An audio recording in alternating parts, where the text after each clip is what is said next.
Hello everyone, welcome back. This is Rohit Semwal.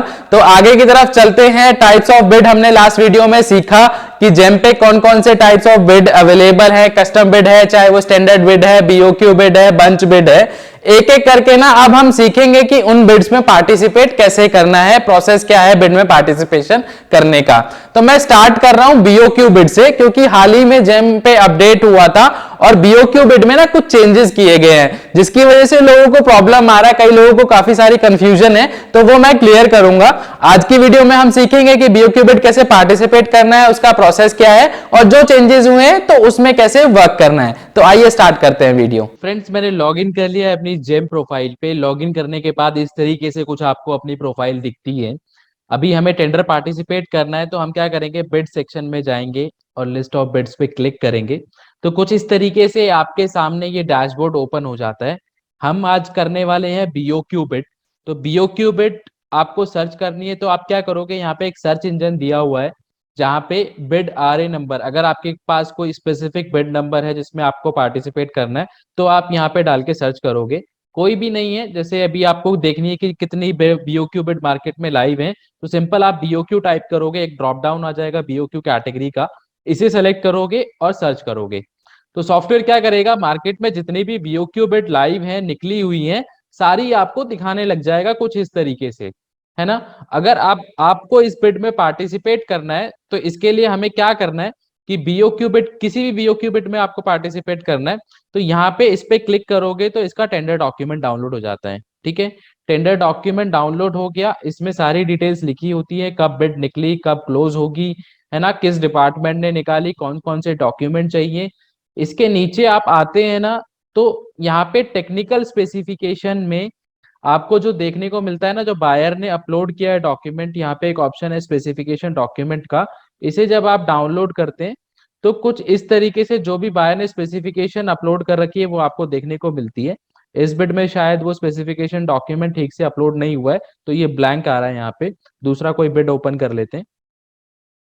ये bid है एक प्रिंटर की, इसे मैं डाउनलोड करता हूँ। डाउनलोड करने के बाद सारा टेंडर डॉक्यूमेंट इसी एक तरीके से, स्टार्ट डेट, एंड डेट, सब इस तरीके से आपको देखने को मिलती है। स्पेसिफिकेशन डॉक्यूमेंट पे जब आप क्लिक करते हैं ना, तो बायर की जो भी स्पेसिफिकेशन है जो उसे चाहिए वो इस तरीके से एक डॉक्यूमेंट में बना के अपलोड कर देता है। क्योंकि ये कैटलॉग बेस्ड बिडिंग नहीं है, आपको इसी के अंदर जो बायर ने डाला है बीओक्यू, इसी के अंदर पार्टिसिपेशन होता है। कोई भी आपको कैटलॉग बनाने की जरूरत नहीं है। बीओक्यू बिड में हर कोई पार्टिसिपेट कर सकता है, सबके लिए ओपन है।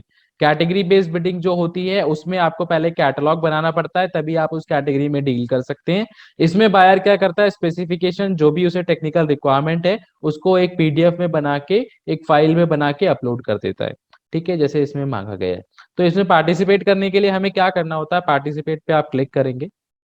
पार्टिसिपेट पे क्लिक करने के बाद यहाँ पे भी सेम बेसिक डिटेल्स, कब निकली, कब खत्म हो रही है, किस डिपार्टमेंट ने निकाली है।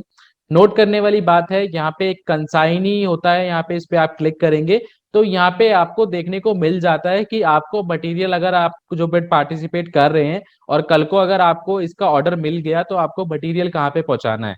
तो वो आपको ना कंसाइनी लोकेशन पे पहुंचाना होता है। कई लोग क्या करते हैं कि ये बायर की लोकेशन देख के बिड में प्राइस कोट कर देते हैं, बिड वैल्यू कोट कर देते हैं। तो जब भी आपको बिड कोट करनी है, बिड में पार्टिसिपेट करना है, हमेशा इस कंसाइनी में जो भी डिटेल्स दी हुई है, जो भी एड्रेस दिया हुआ है, उसको कंसिडर करके कोट करना है। काफी बार ऐसा होता है कि बायर आपका किसी और लोकेशन के लिए होता है और कंसाइनी किसी और लोकेशन के लिए होता है। तो आप लोग क्या करते हो, बायर को यहाँ पे देख के उसके अकॉर्डिंग रेट डाल देते हो, बट कल को जब ऑर्डर डिलीवर करने की बारी आती है तो कंसाइनी शायद हो सकता है किसी और स्टेट में हो या काफी दूर हो, जिसकी फ्रेट कॉस्ट आपने कैलकुलेट ही ना करी हो, तो वो प्रॉब्लम हो सकती है। इसीलिए आप सबसे पहले यहीं पे आप देख लें कि आपका कंसाइनी कहाँ का है, उसी के अकॉर्डिंग आप उसमें अपनी फ्रेट डालें। फिर इस पे आप प्रिंटर पे क्लिक करेंगे तो इसमें आप क्लिक करते हैं तो टेक्निकल स्पेसिफिकेशन यहाँ पे नॉर्मली अपलोड हो जाती है। दिखाने लग जाता है आपको technical specification. But BOQ bit में ना ये प्रॉब्लम है कि कभी कभार ये जो बीओक्यू बिट के डॉक्यूमेंट है वो दिखाता नहीं है यहाँ पे कि क्या अपलोड किया है बायर ने। तो उसके लिए आपको क्या करना है, टेंडर डॉक्यूमेंट डाउनलोड कर देना है यहाँ से, जैसे मैंने पहले किया था। और आपको इसके अंदर से जाके आप देख सकते हो कि स्पेसिफिकेशन डॉक्यूमेंट में बायर ने क्या मांगा है। पार्टिसिपेट करने के लिए पार्टिसिपेट पे आप क्लिक करोगे। अब ना यहीं पे आपको मेक मॉडल एचएसएन कोड डालना होता है। पहले क्या होता था, बीओक्यू बिट में लास्ट फॉर्मेट जो बीओक्यू बिट का था उसमें एक एक्सेल डाउनलोड होती थी। तो एक्सेल में हमें प्राइजेस डालने होते थे कि हम क्या कोट कर रहे हैं, क्या हम प्राइस कोट कर रहे हैं, कौन सा मॉडल दे रहे हैं, कौन सा मेक है, तो वो एक्सेल में डालना होता था। बट उसमें ना प्रॉब्लम हो रही थी, प्रॉब्लम ये हो रही थी कि बायर जब बिट बनाता था और उसमें कहीं किसी सेल में उसने कुछ एंट्री डाली और उसे इरेज कर दिया और उसी को अपलोड कर दिया ना, तो वो सेल लॉक हो जाता था, जिसकी वजह से काफी बिडर्स जो हैं उस बिड में पार्टिसिपेट नहीं कर पाते थे और टाइम वेस्ट होता था बायर का भी और सेलर का भी। तो अभी ये जेम ने बहुत अच्छा कर दिया है कि अभी आपको जो भी मेक एंड मॉडल और प्राइजेस एचएसएन कोड वगैरह सॉफ्टवेयर में ही डालना है, जेम की वेबसाइट पे ही डालना है। तो ये इजी हो गया है, ये चेंज हुआ है लास्ट जो भी अपडेट हुआ है। तो जो भी आप मेक यहाँ पे ऑफर करना चाहते हो इस बिड के अगेंस्ट में वो आप यहाँ पे डालोगे। जैसे मैंने एचपी डाला, जो भी मॉडल है आपका आप वो यहाँ पे टाइप कर दोगे, एचएसएन कोड टाइप कर दोगे आपका जो भी प्रिंटर का है। अभी मैंने ये एंट्रीज ऐसे ही डाल दी हैं आपको दिखाने के लिए। आपको ये एग्जैक्ट जो आप इस बिड के अगेंस्ट में ऑफर करना चाहते हो वो आपको यहाँ पे डालनी है। ये सारी डिटेल आप यहाँ पे डालोगे, सेव एंड कंटिन्यू करोगे।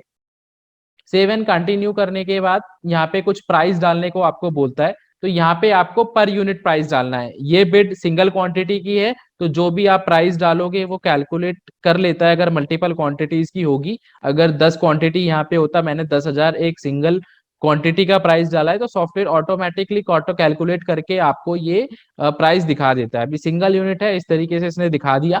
Next step encrypt and save पे आप जाएंगे, ओके करेंगे। ओके करने के बाद यहाँ पे कुछ डॉक्यूमेंट्स आपको अपलोड करने जो बायर ने इस बिड के अगेंस्ट में मांगे हैं। तो यहाँ पे मांगा गया है एक्सपीरियंस क्राइटेरिया। एक्सपीरियंस क्राइटेरिया में आपको अपने पास्ट वर्क ऑर्डर अपलोड करने होते हैं। कहाँ से देखने को मिलेगा कि कितना एक्सपीरियंस क्राइटेरिया है, तो बिड डॉक्यूमेंट में ना मेंशन होता है कि एक्सपीरियंस क्राइटेरिया कितना मांगा है बायर ने, है ना। तो इसमें आप देखेंगे बिड डॉक्यूमेंट में years of past experience required 1 year, तो इसमें आपको लास्ट 1 ईयर के डॉक्यूमेंट यहाँ पे अपलोड करने हैं। तो जो भी आपके पास परचेज ऑर्डर है उसकी आप एक पीडीएफ बना के यहाँ पे अपलोड करेंगे। जैसे मैंने यहाँ पे ये अपलोड कर दिया डॉक्यूमेंट।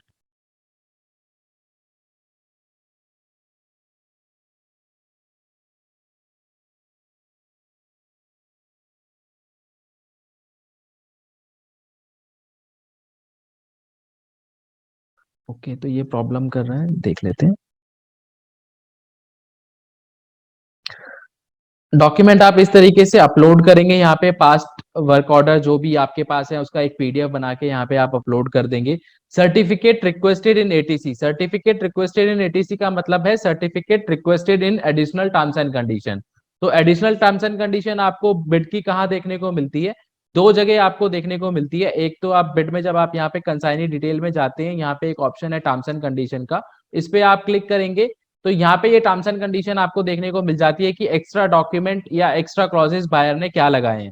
तो इसको आप पढ़ लोगे, जो भी टेंडर डॉक्यूमेंट यहाँ पे डालने के लिए आपको लगता है कि बायर ने मांगा है और मुझे वो डालना है, तो वो उसका एक आप पीडीएफ बना के इस सेक्शन में देखने डालोगे, उसका एक पीडीएफ, है ना। इन केस कभी कभार ये होता है कि ये जो टर्म्स एंड कंडीशन वाला ऑप्शन है ना ये ओपन नहीं होता, तो बिड डॉक्यूमेंट में भी लास्ट में ये टर्म्स एंड कंडीशन लिखी होती हैं। बिड डॉक्यूमेंट में लास्ट में जाएंगे तो यहाँ पे एक ऑप्शन होता है buyer added bid specific terms and condition. यहाँ पे भी ये सारी जो भी टेक्निकल क्लॉजेज इधर लिखे गए हैं वो सारे इधर रिफ्लेक्ट करते हैं। तो आप इधर से देख के भी वो सारे डॉक्यूमेंट्स पढ़ के वो आप यहाँ पे अपलोड करेंगे।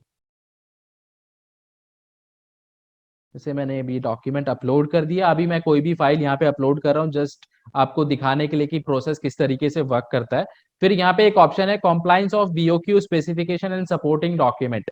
इसमें क्या डालना है, कॉम्प्लाइंस ऑफ बीओक्यू स्पेसिफिकेशन मतलब कि जो बायर ने ये स्पेसिफिकेशन डॉक्यूमेंट मांगा है या जो स्पेसिफिकेशन मांगी है वो आप कॉम्प्लाई कर रहे हैं, तो उसका एक डॉक्यूमेंट आपको बना के देना है ना। कॉम्प्लाइंस एक आप अपने लेटर हेड पे एक चार्ट बना सकते हो, एक साइड में आप अपने बायर की जो बायर की रिक्वायरमेंट है उसकी स्पेसिफिकेशन डालोगे, एक साइड में एक और कॉलम बनाओगे यस नो का, जो जो आप कॉम्प्लाई कर रहे हो यस करोगे, जो नहीं कॉम्प्लाई कर रहे हो उसे नो करोगे। उस तरीके का एक स्पेसिफिकेशन कॉम्प्लाइंस डॉक्यूमेंट आप बना के यहाँ पे अपलोड कर दोगे।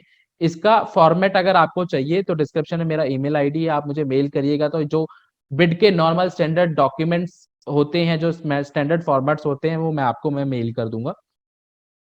तो अभी मैं ये अपलोड कर दे रहा हूँ कुछ भी।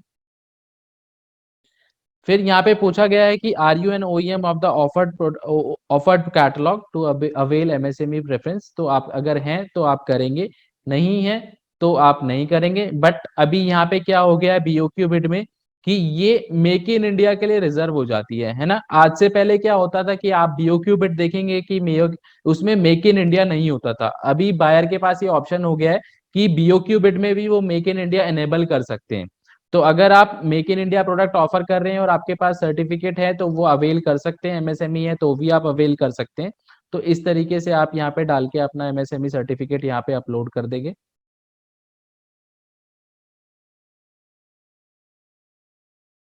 मैंने अभी यहाँ पे एमएसएमई सर्टिफिकेट ही डाल दिया जस्ट आपको शो करने के लिए। मेक इन इंडिया का फॉर्मेट मैं आपको शेयर कर दूंगा, आप मेरे को मेल करिएगा जितने भी फॉर्मेट्स हैं, स्टैंडर्ड फॉर्मेट्स जो लगते हैं नॉर्मली एक बेड करने में, वो मैं सारे आपको मैं मेल के थ्रू मैं शेयर कर दूंगा, है ना। आप यहाँ पे डालेंगे, वो डालेंगे क्लास 1 है या क्लास 2 सप्लायर है तो वो आप अपने हिसाब से यहाँ पे सेलेक्ट करके उसे बिड कर सकते हैं। क्लास 1 सप्लायर वो होते हैं जिनके प्रोडक्ट में 50% से ज्यादा मेक इन इंडिया कंटेंट होता है और 50 से कम वाले क्लास 2 सप्लायर होते हैं। सेव करेंगे, वेरीफाई करेंगे ओटीपी के साथ।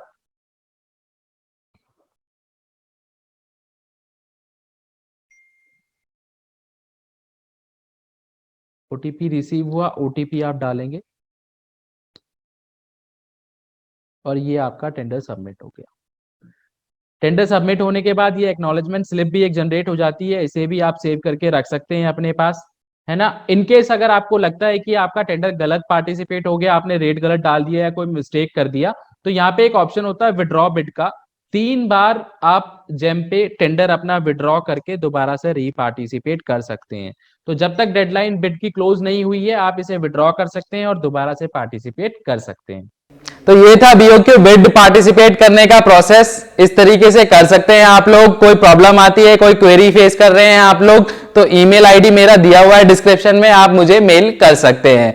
एक एक करके टाइप ऑफ बिड सारे ही हम कवर करेंगे। हर एक बिड हम पार्टिसिपेट करके देखेंगे आने वाली वीडियोस में कि कैसे उन बिड में पार्टिसिपेट किया जा सकता है। चैनल को सब्सक्राइब करिए ताकि इस तरीके की वीडियो आप तक पहुंचती रहे। Thank you so much.